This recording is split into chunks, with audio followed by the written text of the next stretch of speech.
All right, good morning, everyone. Welcome to the Free Friday coaching call.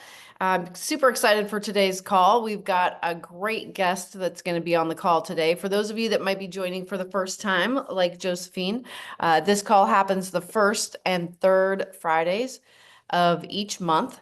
And this is dedicated to the real estate community. It will always be part mindset, part skill set. And how the call came about. It used to be Rick's Free Friday coaching call. And he created that as a conversation to be able to have a one-to-many conversation with agents all around the country, because for the 43 years of his real estate career, the majority of those, he was a professional speaker, trainer, and coach in the real estate industry, along with the top producing realtor, and always there to lend a hand for people that were wanting to grow in both their mindset and their skill set around real estate and take things to the next level. So, hold on one second. Selena, I'm gonna go grab, is that a very distracting noise in the background? My dog chewing his bone? You guys aren't hearing it? A little bit. I can Okay, hear it well, every now and then. Zach's gonna be talking, so we'll have the focus be on him. So for today's call, so we do these twice a month, in a commitment to the ongoing relationships that have been developed over the years and for the greater real estate community. They are recorded, so you can go back and catch them. I'll have either Selena or Laura put the link in the chat of where you can find the recording at the end of today's call, if you want to go back. So as we jump into the conversation for today, here's what I'd love you to do. I'd love you to grab something to write on and something to write with, and get your notepads ready, because I'm excited for the content today. Tom Smythe, good to see you, my friend. Good to see you, Debbie, as well. So just a little bit of background about the guests that we've got on the call today. Zach is somebody that I have a lot of respect for, because he is one of those people that's a no frills, get it done, help people do the right thing, and operate at a really high level kind of guy. You have children running around the house, and you have also children on the way, or child on the way. So he's a great dad. He is a veteran, as you can see, some of the accolades on the wall behind him. Thank you for your service. And most importantly, for the context of this call today, he is a high producing real estate agent down in the Temecula area in Southern California. And so as we were having a conversation about business, said he would be willing to jump on this call and be in contribution for the greater community here on a couple of areas that he's really dialed in business. Number one, being the 3 breakdowns of a deal, or potential breakdowns of a deal, and how to navigate those. And number 2, how to really become a professional in the space of utilizing this tool that we call an open house to really maximize impact. And so, Zach, super excited to have you on the call today, and want to welcome you. As we jump in, though, would love for you to, for the people that don't know you on this call, which I think is the majority of people, for you to share your quick story of how you got into real estate, why you decided to choose this career, and then what your experience has been.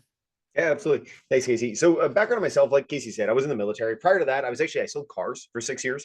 And I think there's no better sales training than car sales, because it teaches you really how to overcome objections. And I sold Volkswagens, which was even harder, because Volkswagens were a tough brand to sell at that time. But prior to that, I've always worked in sales. I worked at Best Buy. I worked for a computer repair shop. I did all kinds of stuff. And then I ended up going to the military. I was active duty for 6 years, and then I was in the reserves for another 6 years. In the military, I was what's called an OSI agent in the Air Force, which is, if you've ever seen the TV show NCIS, I did the same thing as them. We just weren't prima donnas with a TV show. So as a federal agent, I used to investigate counterterrorism, making sure that people didn't blow stuff up. And when I decided to transition out of the Air Force, because my son, well, he was 4 at the time, my 4-year-old was having pretty bad separation anxiety. And my now ex-wife, she was military, I was military, and I had to make the hard decision to say, hey, I want to get out of having literally the coolest job in the military and do something else. So I ended up calling my best friend, and I was already thinking about getting into real estate, but I was going to move to Northern California. And I called him and said, hey, man, I'm probably going to get out of the Air Force. What tips do you have for me? He said, my tip is get out of the Air Force and come to Southern California and be my listing agent. And mind you, I didn't even have a real estate license at this point. And David's like, you need to come be my listing agent. And it's because we'd known each other for such a long time that he knew that I could replace him. And because he didn't want to take listings, he just wanted to be a team lead. So I moved down, ended up doing about 24, 25 houses my first year, pretty much all self-generated business. I wasn't getting fed leads from the team. I always joke that, I moved down to an area where I didn't know anybody. Everybody I knew was a real estate agent on our team. I tried to sell other real estate agents' houses. It didn't work. So I ended up basically working 7 days a week my first year. I have a divorce to prove that. And but it gave me a crash course in real estate. And, since then sold quite a bit of real estate. And what the best part about it is I know at any point I can scale up or scale down my business, depending on what I have going on in my life. I've got 3 kids, got 3, and we got one more on the way. I have a 12-year-old, I have an almost 4-year-old and a 2-year-old. And right now, is it super important for me to sell 30, 40 houses a year? Not really. It's more important for me to be there for my kids and spend that time. And that's what I love about this industry, is the ability to spin up or spin down based on how many hours you work. And that's kind of what I'm going to go over today, is how to spin up for first quarter, because realistically we should have spun up for first quarter 3 months ago, when fourth quarter was starting, but it's not too late to start now. So that's kind of what I'm going to go over. Did that work, Casey? Yeah, no, I love that. And is in true form, right? Based on who you are, when you're all in on something, you're all in, right? So in a career transition, you're all in, and it's not a matter of I'm going to try this out and see if it works. And then I'll decide if this is what I'm going to do, or I'm going to go do something else, and then I'll build this on the side and see what I think about it. You had that mentality of being all in and accelerating the learning curve of what it was going to take to be successful, and then finding your way. And so I think that's a really great point of reference when we're talking about the topic that we're going to move into, is because all in can look different for different people at different times. And each person decides what that is for them. And clearly right now you're all in on family, and you have found a way, based on the skills that you've developed over the years in real estate and being a high producing agent in the market, to be able to upscale or down level the business based on what you want to be doing to stay all in with family, which, to be quite honest, is a challenge for a lot of agents in this industry, because it's really easy to be fully consumed or allow it to be fully consuming. And so I love that, your story, you have walked a path where you have created results, and you've also seen things that have worked and not worked, to be, where you're at today and navigating business and life in the way that you are, very clear on who you are as a person, what your values are, and the value that you bring to the market and to your clients. So where would you like to start this conversation? Yeah. So the first thing I'm going to start is something super, super sexy that everybody likes to talk about, and that's your calendar.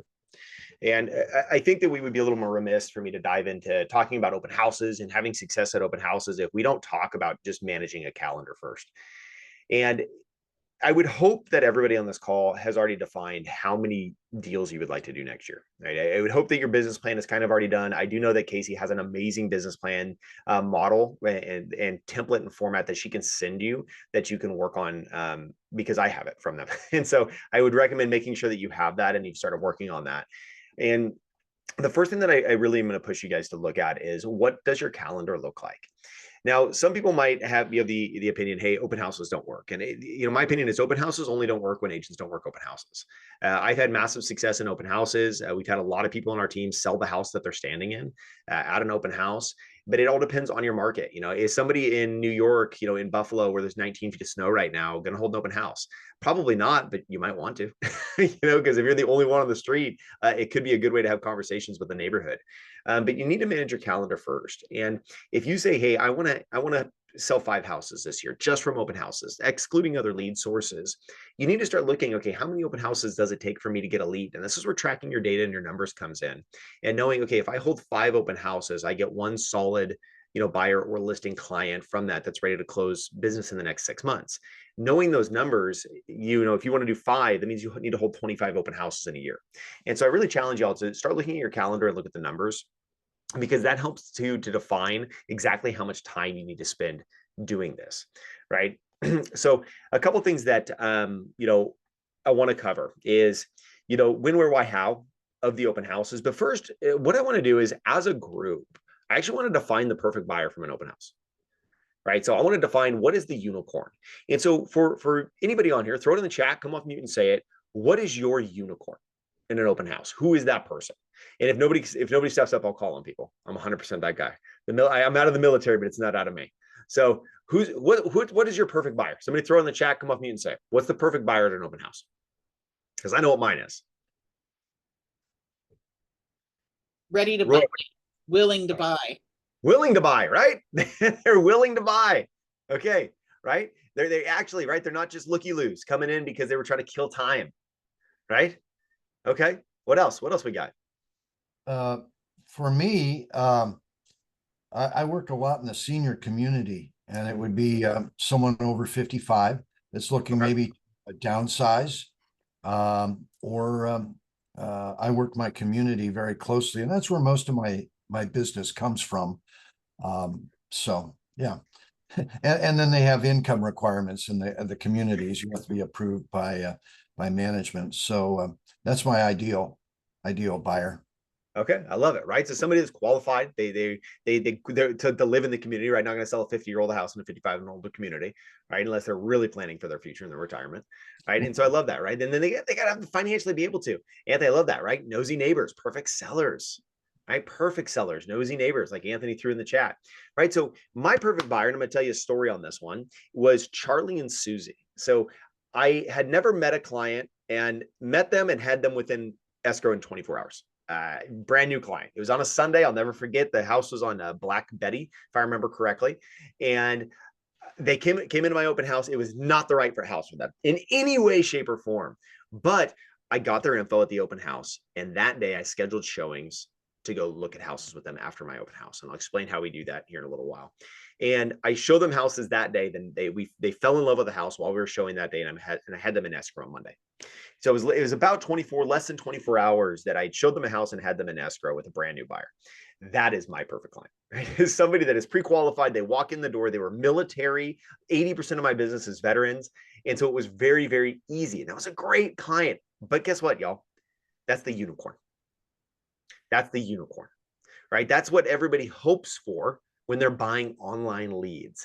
That's what everybody hopes for when they're throwing that random post on social media, and we're just hoping that one of your friends and family members is going to say, hey, oh my gosh, thank you so much for getting your real estate license, Roy. I really appreciate that you got your license. I've been waiting for you to get your license so I can use you to buy a house. Right? That's the unicorn. Does it happen every once in a while? But that's like winning the freaking lottery, y'all. The rest of it is going to be work. All right, so a couple of things that I want to talk about with open houses is the when, where, why, when, what, how, all of that. Let me ask everybody this. Has anybody held a midweek open house? Thursday, Wednesday? Anybody had success from one of those open houses? Mm-hmm. Okay, good, because that's actually rare. A lot of agents won't do it. Now, let me ask you all this. Has anybody in here ever sold a house to somebody and had them move within the same geographical area, upsizing or downsizing? Right? Probably most of us have, unless we're a brand new agent. And so if I was to hold an open house on a Wednesday afternoon or a Thursday afternoon near a school where families are picking up and dropping off children, and maybe I put my signage out there and I'm like Tom and I've really dominated a certain community where they're seeing my open house signs, do you think that somebody might drop their kids off from school or pick their kids up and roll through my open house? Absolutely. What if I did it in the morning and I put out free coffee and donuts? And after the parents drop their kids off at school, they roll by my open house and they grab coffee and donuts. And I'm connecting with more people in my local community. How many of us sit at a home office and work and don't get out in our local community enough and talk to enough people? Probably all of us, right? And so getting out in your local community is one of the best things. There is no bad open house. I guess I shouldn't say that. If you hold your open house on a Monday at the end of a dirt road, 27 miles, in the middle of nowhere, probably not the best open house, but you could get really good social media content out of that, right? And so there really are for most open houses are not going to be bad open houses as long as you're willing to work them, right? So a couple of things that I like to address before the open house. Number one, how are you dressed? All right, how are you dressed? I am a firm proponent of your clients are never going to be mad at you for overdressing. Most of the time when I show houses, I am wearing a suit. Okay. I don't care who the client is. I don't how many times I've shown them houses. For the most part, unless they are a family member or a best friend, I am wearing a suit because I truly believe that I am representing people's biggest financial investment of their life and that I should always be putting my best foot forward. And, it's, I've seen agents a lot kind of scaling their dress down. Now, of course, there's some cultural stuff here. If you're in Hawaii and you're wearing a suit, people are going to look at you like you're a goofball. And so you do have to look at society, but I always do say you should dress at least one step better than what your average clientele in the area are going to be, because you never want to have a client walk in and look at you and go, huh, they don't look professional. Right? I would rather have somebody say to me, man, I would rather wear a tuxedo than have a client tell me that that I don't look professional. Next thing is flyers. I am a big fan of nice printed flyers. I think that it works really well. I actually have a huge list of flyers, and some of these are directly just printed right from some of the tools we have, like my buyer's questionnaire and stuff like that. I keep a whole rack of flyers over here. I keep them in my car, actually. And because you never know when you're going to run into somebody, and it's good to have those printed out. Now, what I don't like to do is I don't generally print flyers directly from the MLS. The MLS flyers look chintzy to me. They just don't look good. I would rather have a professional looking flyer that I'd either designed on Canva or I used one of the broker tools to design that flyer. The other thing is I've had a lot of people, when they grab one of my flyers, it's like $5 more for better paper. And you can upgrade your paper to something. You don't necessarily need to do cardstock, but a nicer paper people will notice. Same thing with your business cards. My business cards, they're suede on here. They have UV spot coating on them on the back. You can't really see that on here, to where when people grab my cards, I like them to grab it and go, wow, this is a really nice card. Once again, it just shows professionalism. So let's talk about hours of an open house. You need to judge your hours on your open house based on the area that you're in. Okay. I talked about schools. All right. So if you're at a school, or if you're holding a midday open house and you decide, or a midweek open house, and you decide to hold an open house from 11 to 1 on a Wednesday, will you have as much traffic as maybe holding an open house from like 3 to 5? Probably 3 to 5 might be a better option, right? You're getting those people going to and from school or holding it in the morning. Now, of course, on the weekend, if you're in an area where maybe it's a highly religious community and you're holding an open house from 9 to noon, probably not going to get as many people as if you waited till church to get out and stuff like that. If you're in an area that's there's tons and tons and tons of soccer practice in the morning, and that, hey, most of the teams are done by 11 with soccer games and soccer practices, maybe it's good to coordinate your open house around those, right? Capture those people that are already driving around in the community to really drive more traffic in your open house. Now let's talk about signage for a second. I am huge on open house signs. And now you need to read the regulations in your local community. Some communities like Corona, California, you can only put a couple of signs out, or none in some communities, unless it's public land, but there's, or private, but it depends, you got to know the rules and regs. But I put out, in most open houses, I put out between 30 to 40 open house signs. It doesn't matter if it's a one intersection street. It doesn't matter if it's I'm using 30 to 40 signs in most, and I'm just going to go out further with my signs.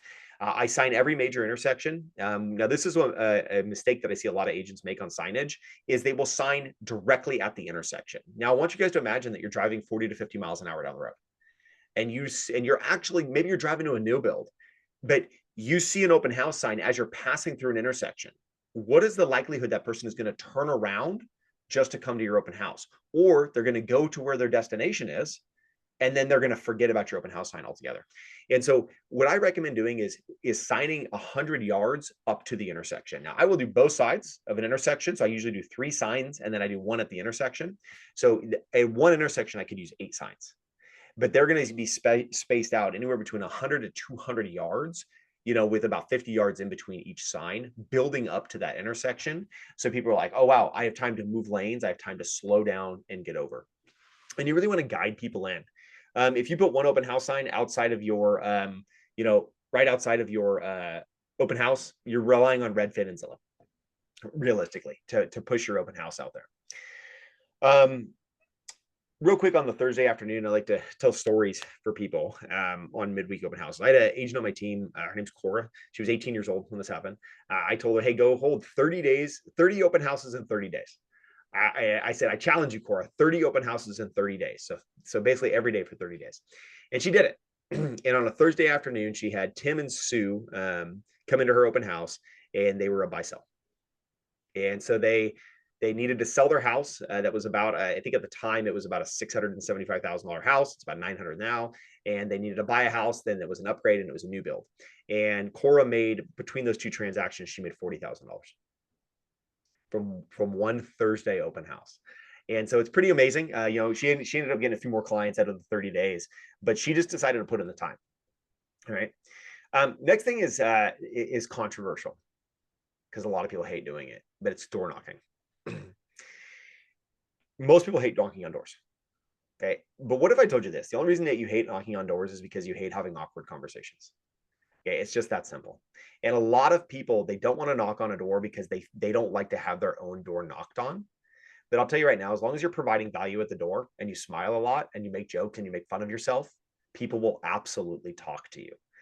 And it's a really good way. So I'm going to give you guys a quick script here to engage with people at the door, just so you can disarm people a little bit. Is one thing that I'll say if I am door knocking, I door knock for community events and stuff like that I put on like Easter egg hunts, but that's another training. Is I'll just say to them, hey neighbor. I always start with neighbor. Hey neighbor, Zach, I live right over here in the community. I'm actually just holding an open house. I'm assuming that you probably would like to pick your neighbors that move into your neighborhood. And they're going to go, well, what do you mean? Well, I have this thing called the Pick Your Neighbor program. And they're going to go, well, what the hell's the Pick Your Neighbor program? Say, well, you actually, if you have a friend or a family member that wants to move to the neighborhood, you get to pick who buys the house. And they're going to laugh a little bit and they're going to think it's funny. And it's a great way to disarm people. And then you just say, hey, no, but really, I am holding an open house. If you'd like to come check it out, feel free to stop by. I'm assuming as an educated homeowner, you track what your home is worth, right? Hopefully everybody saw the intonation there, right? As an educated homeowner, you track what your home is worth, right? This is a great way to start engaging with other sellers nearby and just to have that conversation when you're out there door knocking. Because people go on Zillow, they go on Redfin to track what their house is worth. We all know how accurate that is. And it's better to be able to plug these people into your KV core and to be able to use some of these tools that we have to be able to provide people market analysis. Next thing is flyers. We kind of already talked that a little bit, but it's good to flyer the neighborhood as well. And it's good to get out there, flyer the neighborhood. My recommendation for an open house is if you are going to door knock, do 10, 10, 10, 10 to the left, 10 to the right, and 10 on the opposite side of the street, right? 30 houses shouldn't take you more than an hour to door knock. Unless you're having really, really long conversations. For my high I personality types, you got to limit yourself to 5 minutes per conversation. Don't get out there and have a 3-hour conversation with somebody that you're just jiving with and then be late to your open house. So talking about hours on that, a lot of agents, I see them rushing to their open house, right? They're rushing, they're showing up, they're 5 minutes late. Oh my God. But they've got their Starbucks, right? They've got their Starbucks, but they're late to their open house. Start thinking of your open houses, not as a, hey, I'm holding an open house from 12 to 2, 11 to 3. Start thinking of your open house as a work day. Hey, I am working from 8 to 6 today. And I'm spending 2 hours door knocking. I'm spending an hour flyering. I am spending 3 hours at an open house. And then I'm blocking off my afternoon to either go show houses after my open house, or I'm going to do more door knocking around my open house. Right. I see too many agents where it's like, oh God, I'm so exhausted. I put out 10 open house signs and I sat there and I talked to people for a little while and now I'm so tired. Right. Start looking at real estate as a 6 to 8 hour a day job. Right. Social media, I would hope that everybody in here is part of a lot of social media groups, right? So you can post your open house on all your local social media groups. Join those social media groups, not just from your personal Facebook, but also from your business Facebook page. And then pay a lot of attention to what days you can post in those social media groups, right? So moving into kind of at the open house, right? Now this isn't going to be a training on how to fill out a buyer broker agreement. I would hope everybody knows how to do that. There's lots of training in EXP world and online, so you guys can learn that, right? There are some rules that have changed with open houses. We have to sign people in at the beginning. Make sure that you know those rules, right? But we're just going to talk a little bit about at the open house. So a couple things that in door knocking of what people carry are what are called slicks. Okay, a slick is a laminated piece of paper that you hand somebody and with the intention of taking it back from them, right? For those of us that have children, how hard is it to take something back from a toddler? It's almost impossible, right? Humans never grow out of that. So if you hand them something, they want to keep it. And so when you're preparing for your open house, not only should you have flyers of your local listings, right? Of your listing that you're at, choose 10 listings nearby and print them out, okay? And have them there. And 10 would be the minimum. Really, you should go for the closest 100 listings. And you should have them highlighted or categorized based on houses with pools, houses that are vacant, go direct, houses that are 2 stories, single stories, stuff like that. Because what that allow you to do is when somebody comes into your open house, most of the time they're going to say, oh yeah, I don't really like this house. Right? I don't really like this house. Well, what are you looking for? Oh, look at, so you're looking for a house with a pool on a large lot. Well, hey, 123 Main Street actually has that. right? And so when they're leaving the house, you've already identified something that's perfect for them. So somebody comes into the house, and this is what I recommend. I recommend making a joke. Right, so have them sign in with whatever state form that you need to utilize. Have them sign in and then make a joke. I usually say, "Hey, how's it going? How's it going, guys? Are you just out and about getting harassed by real estate agents at open houses today?" Right? I make fun of my industry right there. They laugh a little bit, and then I say, "Hey, well, I'm not a puppy dog. I'm not going to follow you around the house. I'm assuming that you know what bedrooms and bathrooms look like. Okay, perfect. Go ahead and take a look at the house. If you guys have a question, let me know." Now, of course, I'm listening at that point. Are they giving me cues for rapport building? I'm going to look outside. What did they drive up in? Right? Did they wear a shirt that says United States Marine Corps? Did they wear a shirt, that was a political shirt of some kind? What are they wearing? And then when they come back out, they've toured the house. I'm going to look at them. I'm going to say, "What did you think?" They're going to tell you everything that you need to know right there. They're going to say, "You know what? It was good, but we didn't really like the backyard. It was good, but the bathrooms were too small. It was good, but this. It was good, but that." And what you're doing is you're just acknowledging, "Oh, okay, no, perfect. Oh, so this one, okay, so the backyard was too small. So how big of a backyard do you need? Do you have dogs? Oh, you have dogs." Rapport building, right? Oh, they've got German short-haired pointers. They've got this, they've got that. Oh, perfect. Okay, okay. So you're looking for this, you're looking for that. Oh, okay, you want to keep your kids in a certain school district. Men, do not ask what school their kids go to. Don't ask that question. To say, are you trying to keep your kids in the same school district? Um, Perfect. Oh, awesome. So you're looking for something that has this, that. Then you're gonna repeat it back to them. You're gonna say, "All right, so Mr. and Mrs. Smith, so you're looking for a 5-bedroom that has a large backyard. You're trying to keep your kids in the same school district. You do not want a pool, and you want something with paid off solar. Perfect." And then what you're gonna do is you're gonna pull out your notepad, or you're gonna pull out a computer, however you want to do it. I like a notepad. I just use yellow notepads. I'm gonna pull it out. I'm gonna repeat it back to them and say, "So you said that you were looking for a 5-bedroom with this, this, this," and I'm gonna keep my eyes pointed down the whole time at my notepad. Yada, yada, yada. You're looking for a 5-bedroom in this school district, blah, blah, blah, blah, blah. And then I'm going to ask 2 questions. I'm going to say, "Perfect. What's a good email address for me to send these listings to?" And I'm not going to look up at them. I'm not going to look at them in the eye at that point. I'm going to continue to stare down at my paper with my pen ready to write down their email address. Now you listen to the voice intonation there. What is a good email address for me to send these listings to? That is a down, right? That is voice inflection down. Why? Because it's actually a demand. It's not a question. What's a good email address for me to send these listings to? They're going to give it to you because people will give their email address to save 10 cents on a gallon of milk at CVS. Okay. And then you're going to ask them another question. You're going to say, "Perfect. And what's a good phone number for me to reach you at?" Now, this whole time I have not looked up.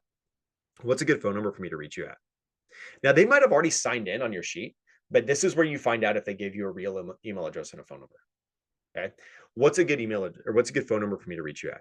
Now, this is where you look up. You're going to say, "Can I text you at that number?" Voice inflection up. That's vulnerability right there. "Can I text you at this number? You didn't give me a bad phone number, did you?" Okay. And then what you're going to do at that point is you're going to go back to that list that you have, and you're going to hand them the list. You say, "Well, Mr. and Mrs. Smith, this house right here actually fits exactly what you're looking for, or this house fits pretty close to what you're looking for." You're going to hand them the list. And a lot of times they're going to say, "Oh, can we have this?" You're going to say, "No, that's actually my copy, but I'm going to email it to you right now." You know what? I have an idea. Let's do this. My open house ends at 3 o'clock today. It's going to take me about 15 to 30 minutes to pick up my open house signs. I can show you that house today at 3:45. Let's do that. You notice that wasn't a question. Let's do that. Right? And they're going to say, "Oh no, we can't do that today. Unfortunately, we have soccer practice. We have a dance recital. We've got this. We've got a family event. Blah blah blah blah blah. Whatever it is." Oh, okay, no, that's totally fine. That's totally fine. Well, 3:45 today doesn't work. Hold on one second. I'm gonna pull up my calendar on my phone because you all are professional calendar people now. I'm gonna pull up my calendar on my phone. But you know what? My open house tomorrow starts at 11. I can show you that house tomorrow morning at 9:15. And then you're just going to pause and look at them and see what they say. They're either going to say yes or no at that point, right? So the goal of every open house is not to sell the house that you're standing in. Most agents will never do that. They'll never sell the house that they're actually standing in an open house. Your goal of every open house is to set an appointment to show houses after your open house. This goes back to what I was saying previously. Open houses are 8 hours long, right? If you set the goal to show houses after the open house, you will close more deals. It is that simple. All right. So you're going to schedule them to show houses. Now, here's the thing. Is it the right house? Who knows at that point? You're just meeting these people. But the whole goal is to get their butts out the door and go look at houses. Now, there's at least one person on this call right now that is thinking to themselves, "Zach is full of crap. I would never do this. How do I even know if these people are qualified? There's at least one person on here that's thinking that, and I guarantee it. Okay. But let me ask you this. How many of us, by a show of hands, would love a referral-based business? Your phone rings and it is like, hey, Bob and Susie Smith want to buy a house. Please sell them a house, right? You sold me a house. Please sell them a house. All of us want a referral-based business. Nobody wants to hold open houses. Nobody wants to call random internet needs. Nobody wants to cold call. We just want our phone ringing with unicorns. The only way to find unicorns is to get 100 VIPs talking about your business. And the only way to get 100 VIPs is to truly treat everybody as if they're a client.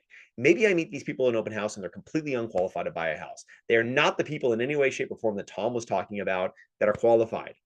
And I go out and I waste 2 hours of time showing them houses just to find out that they're not qualified.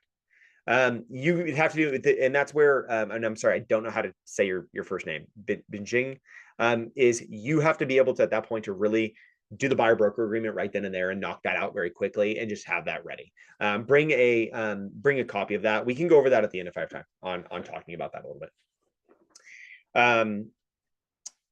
All right. Let me see here. Sorry, I got a little sidetracked there. I'm like, That's okay. I'm making notes. So you so much of what you said is the mindset of going into the open house that it's a work day. It's a 6 to 8 hour work day. And the open house starts when you door knock prior to get the exposure of people coming in with the goal of converting someone that walks through that door while you're at the open house to be out looking at properties with you when the open house is over that day. And that is a mindset. It's very intentional. Everything that you've talked about today has been strategic and on purpose and not by accident. And I think this is one of the things that is really important just from a mindset space for people to think about, because it's so easy to go to the natural default of, I'm going to throw some signs out, go hold it open, and see who comes through that day, which is very different from what you're talking about. And then the intentionality with how you're communicating with who comes through the front door, and the no eye contact when you're getting personal information, which is creating that space for them to feel safe, and never asking questions that are going to have a yes or a no at the end. It's always the encouragement of, oh, this is what's happening, let's do this, and then dealing with and pivoting whatever comes back. And that's how you're qualifying and pre-qualifying the lead that's standing in front of you, is through that engagement. So this is an exercise from my perspective in radical presence, being present, not being the agent that's on their phone or their computer when someone walks through the door of the house, or is on their phone or computer as someone walks back into the room, from just walking around and giving themselves that tour. It's being all hands on deck, like ready to go and in every moment, really, start to finish. 100%, Casey. Yeah. 100%. And I forgot to ask you, is this 30 minutes or an hour? It's an hour. Oh, okay, good. All right, good. Because I was like, I got a couple more things to cover. Yeah. 100%. And that's a big thing. What Casey just talked about is radical presence, y'all. If somebody walks back out, if I was on this call right now with you guys and I was like this, so you're going to hold open houses and hold on one second, guys. I need to text this buyer back. You guys would tune out, right? And so at the end of the day, radical presence is exactly it. It's when you're talking to somebody and you're asking them questions. It's that direct eye contact. It's not, you're waiting to write stuff down until you repeat it back to them, right? Oh, okay. Absolutely. So the big backyard, the RV parking, do you have a boat or an RV, right? It's asking those kind of questions, showing that you're actually listening to them. All right, so you held the open house, right? And you got somebody. Now, I recommend if you're going to send somebody MLS listings, my recommendation is do it right then and there. Everybody on this call, including myself, has forgot to send out listings to somebody. Guaranteed, right? You forgot to put somebody in the MLS. You met 5, 6, 10 people at an open house. You got done. You went, oh my God, I never emailed that person listings. Okay, maybe it's just me. Maybe I'm the only squirrel on this call. But I recommend doing it right then and there. Get that in their inbox so they are immediately seeing your name and they're seeing listings from you. Okay. So you went ahead and you set that appointment. All right. Whether it's for that day or the next day. And you set that appointment with somebody to go show houses. So a couple things. Be prepared. Okay. I'm an Eagle Scout. I was in Boy Scouts growing up. Scout motto, be prepared. And so I recommend make sure your car's gassed up, make sure that your that you've charged your phone, right? Make sure that your e-key is working, that you didn't accidentally sign out of Supra, that you remembered to pay your MLS dues, that you don't open your e-key and you go, oh my God, I can't open lock boxes today, right? Be prepared prior to your open house so you're not rushing. A couple things that I like to do is I will print out either the showing time or whatever you use for showing. I'll print out the showing time list for the houses for my client, and I hand that to them. I said, hey, here's the list of the 8 houses that we're looking at today, with every house that they have all the addresses. I don't put clients in my car, absolutely not. I've never put a client in my car, and I never will. They can drive themselves, and so make sure that you give them that printout. Then I also print every house that we're going to. Just the MLS short that has just the basics on the house and stuff like that. Because what you don't want to do is be in a house with somebody and go, oh, hold on a second, let me look it up. Right, let me look this up. Now, if you are showing houses immediately after the open house, you might not have time for all these printouts, but you can email it to them and you can have these printouts ready on your phone. Okay. And then one thing I am big on is snacks. If they have kids snacks in your car. Now, maybe they're like super health freaks and they'll let their kids eat anything. Have some granola bars, have some freaking goldfish, just make sure they're not expired. Have some stuff for kids, because nothing will derail you showing houses faster than kids being like, mommy, daddy, I'm hungry. Mommy, daddy, I'm hungry. Mommy, daddy, I'm hungry. And if you look like the hero and you're like, hey, I've got some snacks in my car, actually, I'm prepared for this. Right? Hey, I was ready for your kids to ask. So I've actually got some juice boxes and some snacks in my car. Right? Carry hand sanitizer, carry some soap, carry some toilet paper, right? Stuff like that, because you never know when stuff's going to happen when you're out showing houses, right? So be prepared on all of that. Now, my recommendation on showings is I will not show them more than about 8 houses in a day. Most people cannot remember anything past that. Houses start blurring together. My recommendation is to end your showings on a vacant house. We'll get more on that later. Now, when your showings, I have my MLS printout, which I don't have one here. But I have the MLS printout with all the houses. What I'm going to do when we walk into a house is I'm going to have the clients lead it if they will. If not, I'm taking charge. I'm going to lead it. I think all of us have probably been in a house for a showing where we're like, oh my God, we've been in this house for 25 minutes. Oftentimes that'll happen when you don't lead the showing, right? So the first thing I do is I walk into the kitchen. I go from the kitchen to the backyard. I go from backyard to master, and then we look at the other stuff from there. Because those are kind of the most important things for most people. And that'll kind of give you a feel as you're walking through, because you're listening to what they're saying about the house. Then what we're going to do is we're going to come back downstairs. I usually back in the kitchen, and I'm going to pull out my paper. Now, if it's a vacant house, we'll just stay and we'll do it right there. If it's not a vacant house, we're going to get out. We're going to go stand all the way in the street next to our cars, away from any ring cameras or anything like that. Don't be that agent that's heard talking crap about somebody's house on a ring camera. You don't want that to happen, right? And then what we're going to do is we're going to name the house and we're going to rate it. So I'm going to ask them and say, all right, guys, so what did you think of this house on a scale from 1 to 5? And they're going to say, oh, husband's going to say, hey, God, I thought this house was a 2. Wife's going to say, hey, I thought this house was a 4. Okay. And then I'm going to ask the kids too. Well, kids, what did you guys think? Right? Always get the kids' perspective on it, right? Because that way you can remember what everybody in the family wants. And then you're going to name the house and you're going to ask them, so husband, what made this house a 2 to you? What made this house a 4 to you? What were the pluses and minuses of this house? And then name it. Okay. So when I name houses, I usually name it based on either a positive or a negative. I'm going to say, hey, this was the ugly green carpet house. Hey, this was the beautiful backyard house. Hey, this was the plane flying overhead near the airport house, or whatever it may be. That way, because when you've done 8 houses start to blend together. Now, sometimes people are going to walk into a house and you're going to walk in and they're going to go, ugh, leave.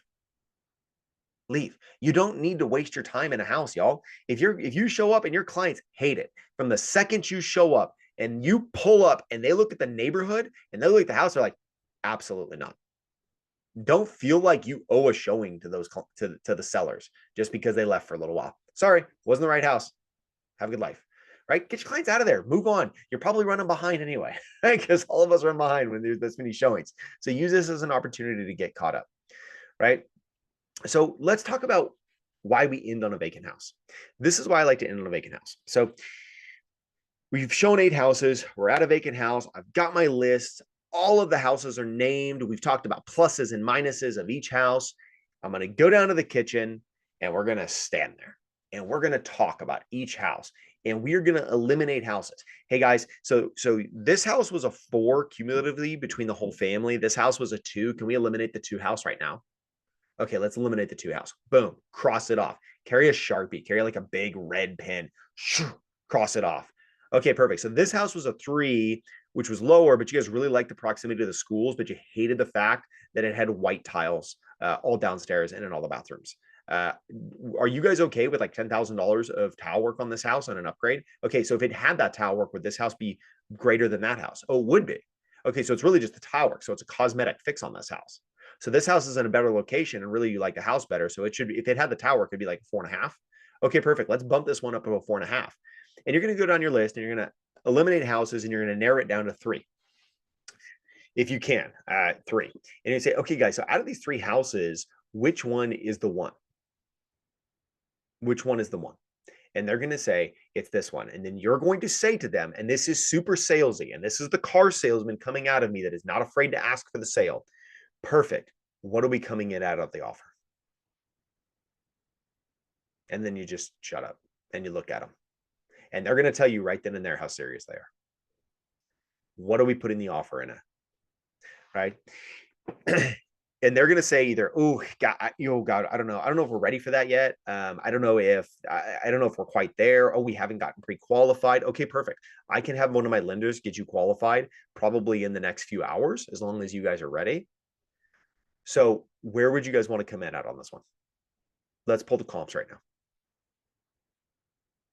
Hey, this one, you guys told me that you had to have this backyard, this, it needed to be in this school district. This house checks all those boxes except for the ugly green carpet in the downstairs bedroom, but I've got a great contractor for that. Sorry, guys. But I've got a great contractor for that. So where do you guys want to come in on this one? Don't be afraid to ask for the sale. That's one thing where a lot of salespeople end up not being salespeople anymore, and this is why we have such a high failure rate. We have about, I think it's a 75% failure rate in year 1 in the industry, and we have an 87% failure rate within 5 years in real estate. And it's a lot of it is because of 2 things: failure to prospect and failure to ask for the sale. And so don't be afraid to ask for the sale right then and there.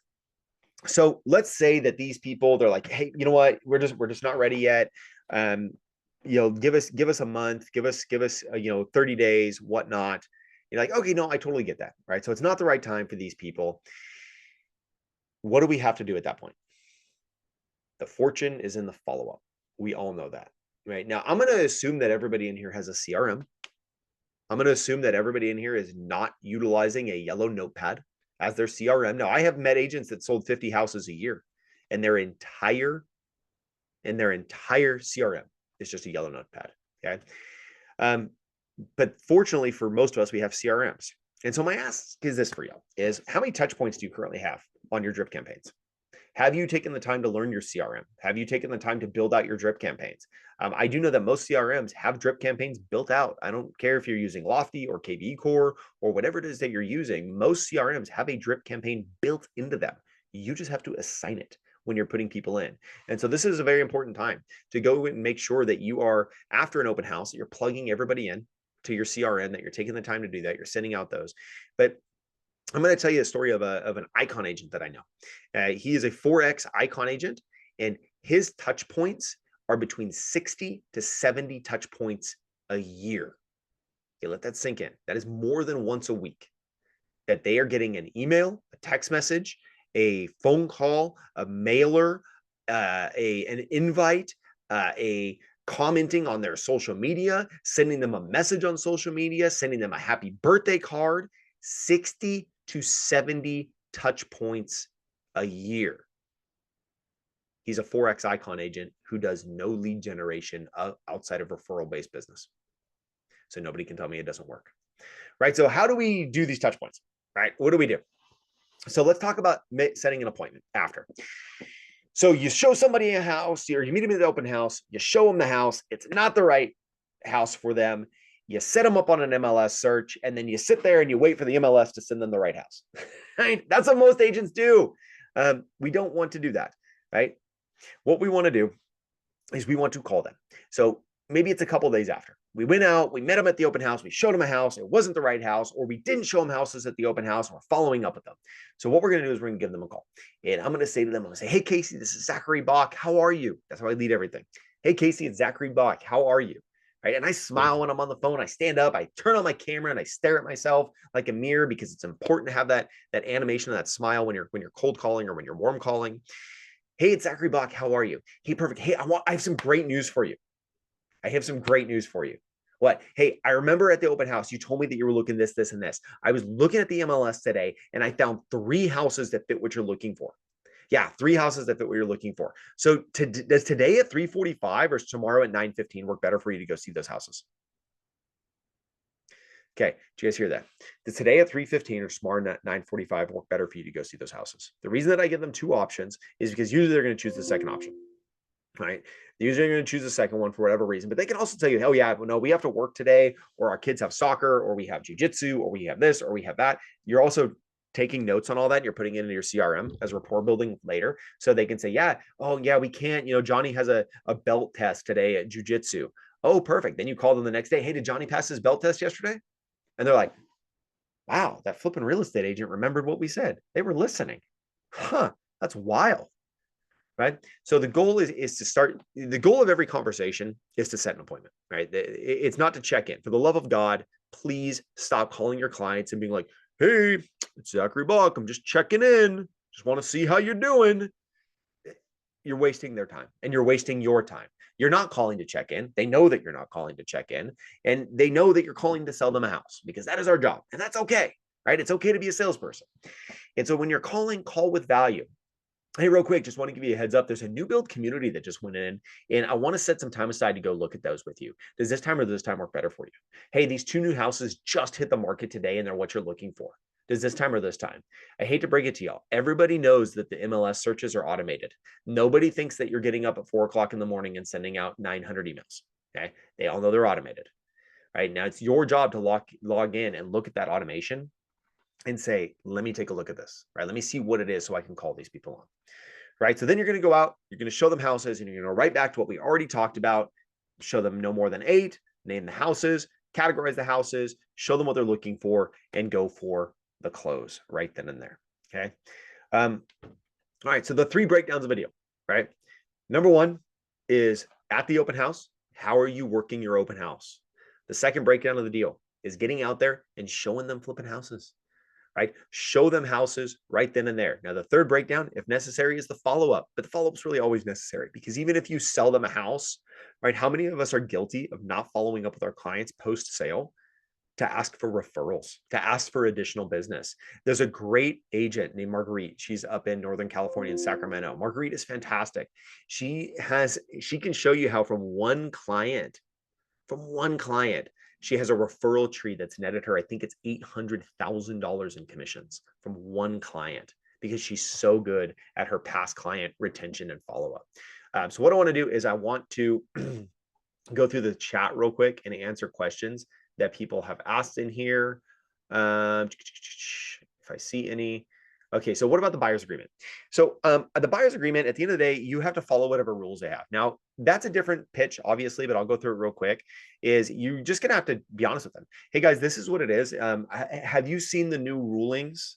Okay, you did, or you did not. Well, there was a new ruling. Unfortunately, it came forward, and some real estate brokerages were doing this. There is a new rule that has to happen.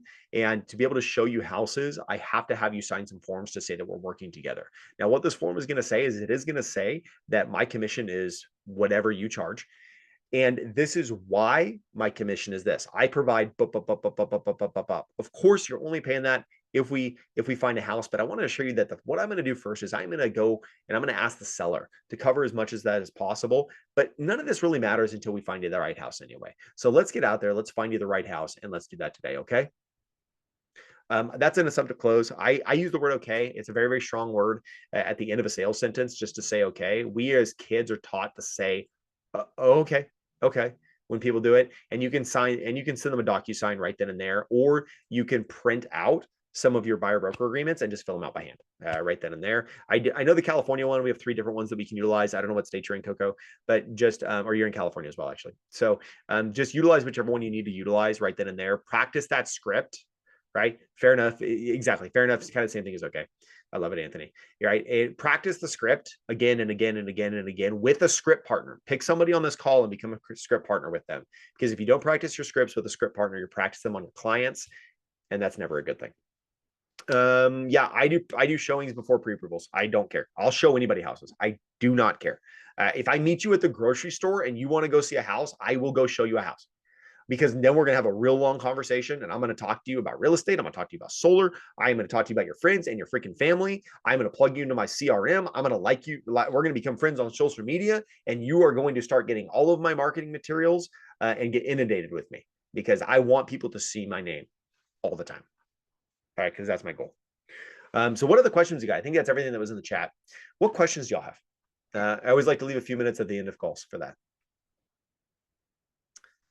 Kelly said, lender drives are crazy when not present when a prospective buyer walks in. Yep, 100%. Right, in the phone call. If you're prospecting at an open house, because there's nothing wrong with that. Maybe you're making some follow-up calls, right? Because you should be doing something productive at an open house, not just sitting there scrolling freaking Facebook, unless you're like sending Facebook messages out, right? I preface phone calls like, hey, John and Susie, how's it going? Hey, real quick, I just want to, I'm at an open house, but I just want to follow up with you and see how things are going. So, but if somebody walks in, I'll have to, I have to kill it. Hey, real quick, calling a past client, want to make sure that you guys saw my my event that I'm holding this weekend. Are you guys going to come out or whatever? I just let them know that you're limited on time. That way, if you see somebody parking, you can get off the phone. So you can get off the phone very quickly. Man, no questions on this one. Yeah, I got one. Hit me with it, Anthony. Hey, so I always like to, just going back to timing of open houses, a lot of people are around my area. I'm in Long Island, New York. Most agents around here will run an open house for 2 hours, 12 to 2, 1 to 3, so on and so forth. I like to condense it to maybe an hour and a half. I think an hour is just a little too short, but like an hour and a half to just pack as many people in as possible, so they have that sense of urgency. But I know some people also do like 3 hours and 4 hours. I've heard from other people. What is your take on that, and what have you experienced is to be the most effective? Mine are always 4 hours for the most part, unless there's like an extenuating circumstance. Like last weekend, I held a 3-hour open house because I had to show houses afterwards. And then my client, he works nights, so I couldn't start till noon. So I did that one 12 to 3 or 11 to 2, one of the two. It was 3 hours. And so I always do 4 hours. And this is why I totally understand what you're saying. Like, let's create that sense of urgency. Like, hey, if you want to see this house, get your butt in here. And that can work in a really, really hot market where you don't need, but when you've been on the market for 30 days, 45 days, and you don't have tons and tons of showings coming in, I'm going to hold an extended open house. Well, I'm always going to hold extended, but that's because I want as many people to walk through as possible. And I don't know what their schedule is, right? The perfect buyer could have soccer practice with their kids and they simply can't come at that time. And one of two things is we have to recognize people hate real estate agents, right? They don't want to call us. They don't want to deal with us if they don't have to. And an open house is kind of like their get out of jail free card. Like, oh, I can sneak into an open house and not have to deal with an agent. But I just gave you the script on how to capture them as your client. And so for me, I want as many people as possible to come through that open house at all times, because I never know who the perfect buyer is for that house.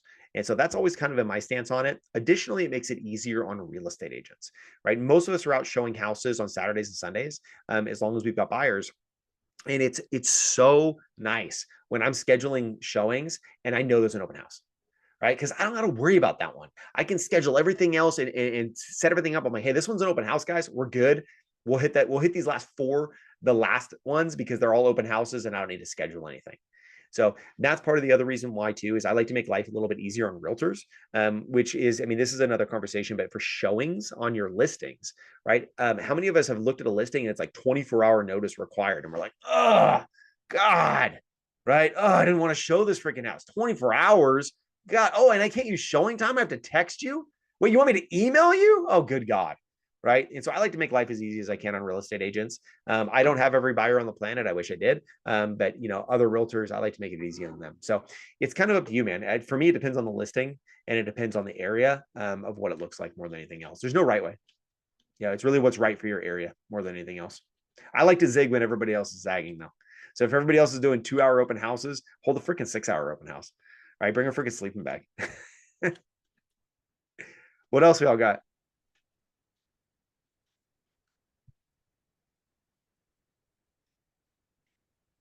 Well, I'm so glad that we have a recording on this because it was like drinking from a fire hose. Debbie, I see your hands up. Yeah, I was gonna say, I know you mentioned in the beginning, preparation for the open house. How do you market and advertise the open house? You said door knocking prior to social media, Facebook groups. Is there anything else you do prior to, like, and how far in advance of the open house do you do those things? Couple of days, because most people don't plan their schedule more than a couple of days in advance. That's pretty much it for me. I know that with some CRMs you can automatically boost open houses, so I'll do that sometimes. But for me, that's primarily it. Is flyering the neighborhood, talking to some neighbors, posting it in as many social media groups as possible, and those are kind of the main ways. Some people will do like mega open houses and bring out like a taco truck and stuff like that. If the price point is right and the area is right, you can still do stuff like that. But I found that just a couple of days in advance is usually enough. We used to flyer 400 houses. We used to do the 400 closest houses around the open house, which works, but it's very time consuming unless you're paying a flyering company. But like it's very expensive. Thank you. Yep.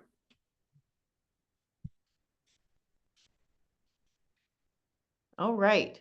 Well, as we land the plane, so to speak, I want to say thank you so much, Zach, for being willing to jump on and be an open book and share your playbook with everyone that's here, and for the benefit of everyone that's here. I clearly can understand why you've gotten the results that you've gotten and the success that you've seen in business and life is because you're very intentional and very strategic and very prepared. Right. And so we'll look forward to having you back and on another topic, any topic. I would love to hear from you again. Definitely. Thanks, Casey. Yes, definitely appreciate you, your willingness to contribute. And I know that we'll go ahead and push this recording out. I'm sure there'll be people that'll go back. I take pretty quick notes, and so I captured a lot of them in the chat. However, I love drinking from a fire hose, and I haven't had a good fire hose in a while. So thank you for that. So All right, everyone make it a great day. The link for the recording is at empirebuilders.pro under the resources section, and it's the very first post that was in the top of the chat group. So if you want to go grab that, that's where it'll be. And then we will see you in 2 weeks. All right, make it a great day, everyone. thanks, Casey. Have a great day.